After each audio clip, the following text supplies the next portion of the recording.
பிரபல ரவுடி நாகேந்திரன் உடலை மருத்துவர் செல்வகுமார் தலைமையில் பிரேத பரிசோதனை செய்ய சென்னை உயர்நீதிமன்றம் உத்தரவு பிறப்பித்திருக்கிறது. கூடுதல் விவரங்களை செய்தியாளர் கிருஷ்ணமூர்த்தி வழங்க கேட்கலாம். கிருஷ்ணமூர்த்தி, மேலும் தகவல்கள். வணக்கம். சென்னையில் பிரபல ரவுடியாக இருந்தவர் ரவுடி நாகேந்திரன். இவர் பகுஜன் சமாஜ் கட்சியின் மாநில தலைவராக இருந்த ஆம்ஸ்டாங் கொலை வழக்கில் இவர் முதல் குற்றவாளியாக சேர்க்கப்பட்டிருந்தார். இந்த நிலையில் கடந்த சில மாதங்களாகவே கல்லீரல் பாதிப்பால் பாதிக்கப்பட்டிருந்த நாகேந்திரனுக்கு வேலூர் சிஎம்சி மருத்துவமனையில் சிகிச்சை அளிக்கப்பட்டிருந்தது. பின்னர் சென்னை அவர் ஸ்டான்லி மருத்துவமனைக்கு மாற்றப்பட்டிருந்தார். தொடர் சிகிச்சை அளிக்கப்பட்டு வந்த நிலையில் சிகிச்சை பலனின்றி நாகேந்திரன் நேற்றைய தினம் மரணமடைந்தார்.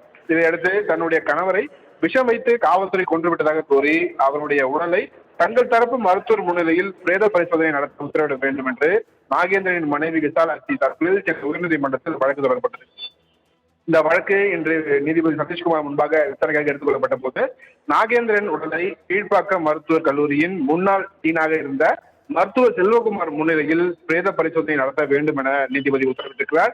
மேலும் பிரேத பரிசோதனை வீடியோ பதிவு செய்ய வேண்டும் என்றும் அதன் மாதிரிகளை பத்திரப்படுத்தி தடய அறிவியல் துறைக்கு அனுப்ப வேண்டும் எனவும் உத்தரவிட்டு நாகேந்திரன் மனைவி விசாலாட்சி தொடர்ந்த இந்த வழக்கை முடித்து வைத்து நீதிபதி சதீஷ்குமார் உத்தரவிட்டிருக்கிறார்.